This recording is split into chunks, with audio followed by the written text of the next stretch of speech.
Okay, hello and welcome to video number 3 of my video diary of the audiobook of The Point by Gerard Brennan.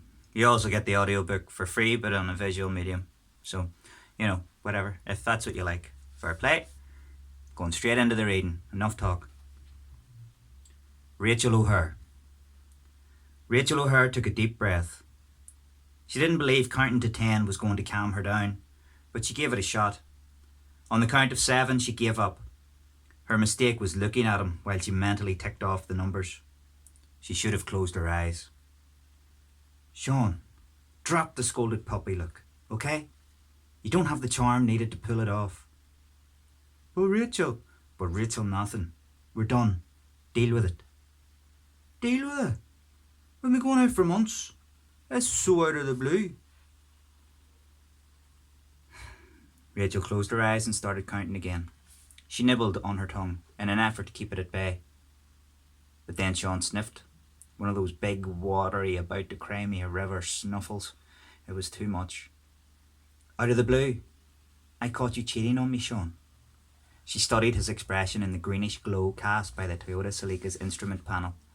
His lower lip jutted and the corners of his mouth drooped. He sniffed again and his face seemed to crumple in on itself. Barely restrained tears glistened in his eyes. Rachel remained unimpressed. In fact, she was a little disgusted at his weakness. A shitty chill-out dance mix whispered through the custom sound system. Rachel violently jabbed the standby button. Hey, take it easy, Rachel, that's a new radio.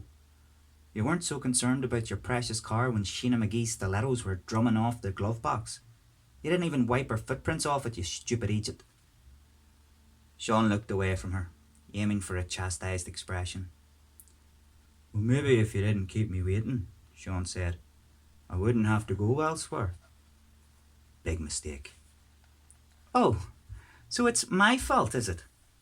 Well, I'd hardly described myself as sexually satisfied, you know. I mean, it's been 3 years, 3 months. It's felt like 3 years. It's been 3 months. You're a good-looking bird and all, but a man has needs, and I've never gotten so much as a hand job off you.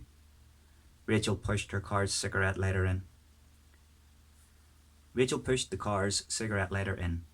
Sean handed her a pack of smokes. She pulled one out, but didn't thank him. You have needs? Needs? Well, Sean, do you know what I need? I need to know that the fella I'm seeing isn't going to run off with some blonde skank every time he feels a bit horny. I need to know that I'm not going to pick up an STD because you can't keep your little willy in your boxers. I need somebody I can trust. And just for the record, I'd have been happy to drop my knickers months ago. But there's this new concept you might have heard of. Foreplay. Ring any bells? Because I'll tell you something, with your sloppy lager kisses and your clumsy fumbling meat hooks, you sure as hell weren't ringing my bell. That's below the belt. He smirked, squinted a little. There was no humour in his expression. Rachel felt her lungs constrict. She'd seen that look before, usually before some poor bastard got the fat end of a pool cue wrapped around his head over a welched bet or a spilt pint. He'd not hit her before, but she was sure he'd come close to it in the past, usually when she got lippy with him. Had she gone too far this time? The idea that he might actually swing one of those calloused fists at her took hold. The world slowed down. The lighter popped. Rachel tugged it from its socket. Aiming for a nipple, she pressed the red-hot lighter against Sean's shirt pocket. The heated coils burnt straight through the blue-checked fabric and Sean screamed as it made contact with his flesh. He grabbed Rachel's wrist and yanked. She dropped the lighter in his lap. Sean jerked and bounced on his seat. He grabbed the lighter at the wrong end and dropped it again. Whining, he sucked on his burnt fingers of his right hand and managed to snag the plastic knob with his left. He jammed it back in its socket. Eyes wide, he turned to Rachel and took a hand from his mouth. The hell are you at, you mad psycho bitch? Rachel shrugged. Get out of their car.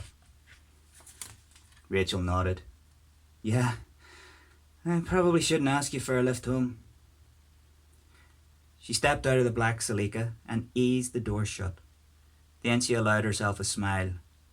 Burning Sean with the letter was not a nice thing to do, but God, it felt so good. Rachel put Sean and the seafront car park behind her. She wondered if she'd ever meet a decent bloke in Warren Point.